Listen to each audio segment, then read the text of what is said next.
prezados, dando continuação ao vídeo chamado Quem Odeia a Palavra de Deus, vamos, como se diz, esticar a corda para melhorar a compreensão de vocês. Então, está tudo dentro da pergunta, quem odeia a Palavra de Deus? E a resposta, para quem conhece o mínimo da Bíblia, é única, não tem outra. Quem odeia a Palavra de Deus é Satanás. Isso é 100% claro, pode correr para qualquer igreja, seja protestante, seja católica, eles dirão isso.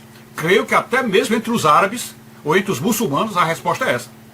Pois bem, então agora vamos ler mais ou menos aquilo que a gente vai resumir depois das conclusões que nós chegamos acerca disso. Veja bem, o que Satanás usou para tentar Jesus? O que Satanás usou para tentar Jesus? Não foi a palavra de Deus? Ele não pegou trechos da Bíblia e jogou na cara de Jesus? Não foi isso que ele fez? Isso mostra o que então? Que a palavra de Deus, na cabeça do diabo, é prioridade. É prioridade. Isto é, ele sabe que o único livro que está acima de todos os livros e a única palavra humana que está acima de todas as palavras, de todas as cartas, de todos os documentos, é a Bíblia Sagrada. Ele sabe disso. O ponto 2 diz, Jesus buscou alguma encíclica papal ou algum outro livro canonizado, ou lá do Vaticano? Ele foi buscar alguma coisa? Ele buscou algum documento de santos?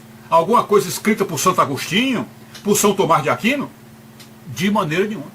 Ele usou o que contra Jesus? A Bíblia. A Bíblia.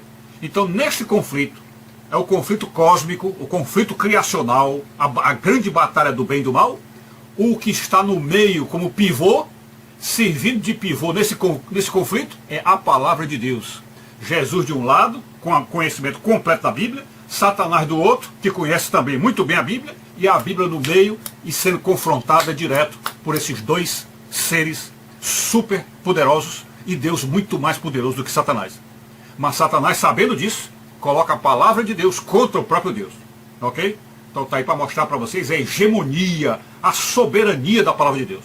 Então é importante que nós fixemos isso na cabeça, porque essa soberania, essa hegemonia da palavra de Deus tem que nortear também as relações humanas. Tem que nortear as relações humanas. As relações humanas não deveriam se basear em livro nenhum, e em conhecimento nenhum, em faculdade nenhuma, em nenhum documento, a não ser na palavra de Deus. É o livro que deveria nortear tudo, ser a bússola, ser o guia, o único guia, a única bússola de todos os relacionamentos humanos. Ok? No ponto 3 diz, a Bíblia é soberana e inegociável, pois está acima de todas as igrejas, inclusive da católica. Pois quando esta chegar ao fundo do poço, que é quando a igreja católica chegar ao fundo do poço, quando a igreja católica mergulhar no pecado, somente a Bíblia mostrará o caminho para ajudar as almas. Prestem atenção, a igreja católica foi fundada por Jesus, é a igreja do Senhor, mas justamente por ser a igreja do Senhor, ela é a mais bombardeada por Satanás, ela é a mais vilipendiada, ela é a mais desmoralizada, ela é a que Satanás leva mais pecado lá para dentro. É justamente essa igreja, que é a noiva de Cristo, que precisa ser conspurcada, precisa ser mal falada, precisa ser difamada. Satanás, enfim, odeia essa noiva de Cristo e quer destruí-la, fazê-la manchar-se na lama, cair no lamaçal. É isso que ele quer. E é o que ele está fazendo com a igreja católica desde o começo. É isso que ele está fazendo. Então ele vai tentando por dentro, se não conseguiu destruí-la externamente, porque naquele ano 300, né, os cristãos da época tiveram aquela iluminação maravilhosa, que foi perceber que se não se juntassem ao império, se não fizesse amizade com o império, não ficasse do lado do império, talvez a igreja sucumbisse. E não havia, nem no Velho Testamento, nem no Novo, não havia nenhuma indicação que Deus proibisse uma relação, uma amizade, ou até quem sabe, uma aliança entre os cristãos e o império. Não havia. Até porque o império, veja bem, o império tinha também a sua religiosidade, apesar de pagânica, mas tinha a sua religiosidade, e inclusive tinha alguma espiritualidade, e o império reflete o reino de Deus, qualquer império, porque o reino de Deus é uma monarquia, o reino de Deus é uma monarquia.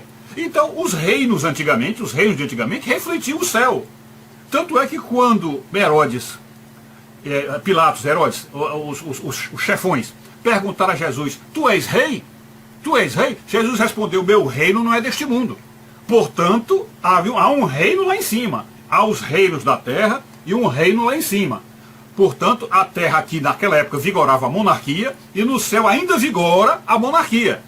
Portanto, os reinos, a igreja se juntar aos reinos era uma coisa bastante viável, bastante plausível. E a igreja teve essa inteligência, talvez em reunião de bastidores, olha, vamos se juntar ao Império Romano, porque é o maior império da terra, e se a gente conseguir, entre aspas, converter o rei, a gente ganha o império todo.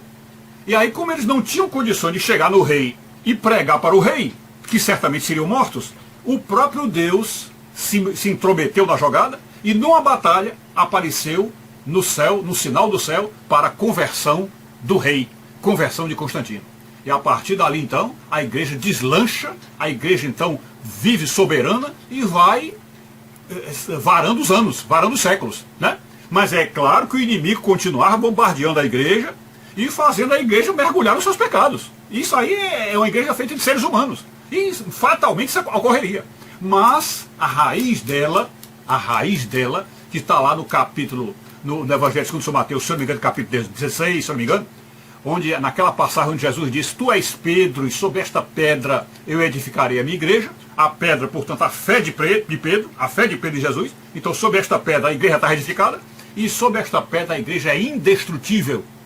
As portas do inferno não prevalecerão contra esta fé. Esta fé nos leva para o céu.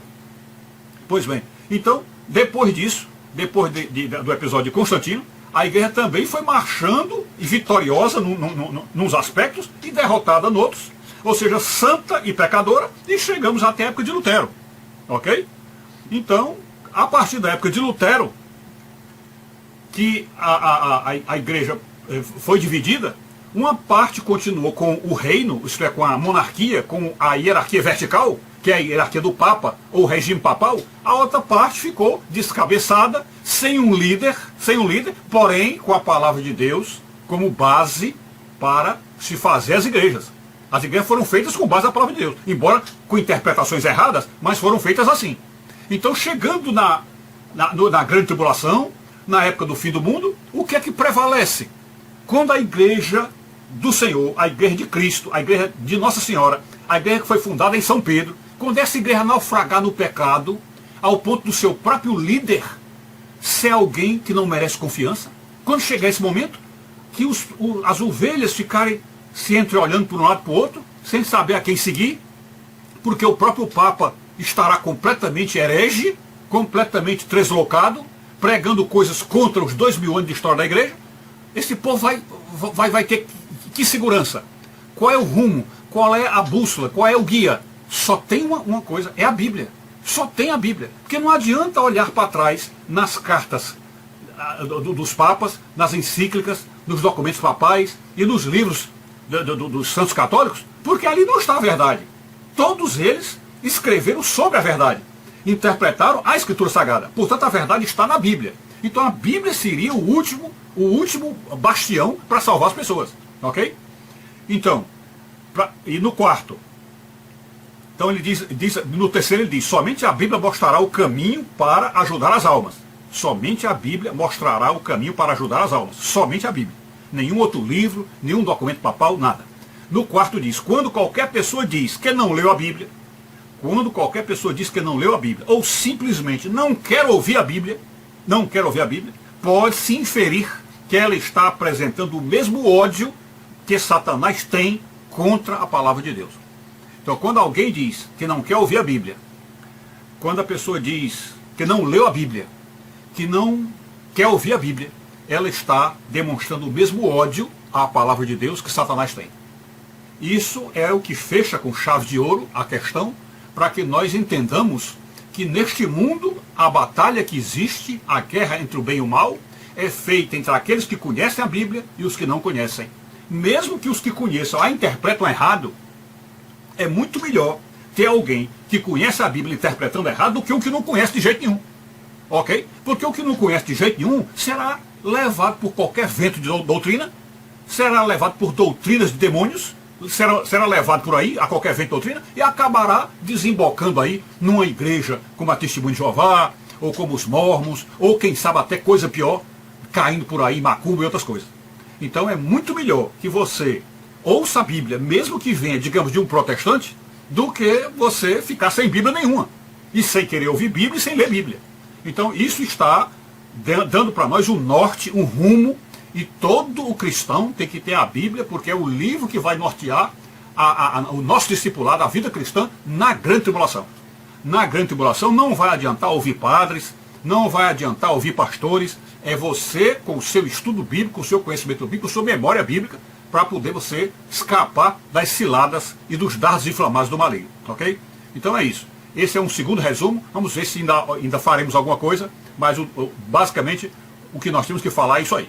Fiquem com Deus, saúde e paz, tudo de bom.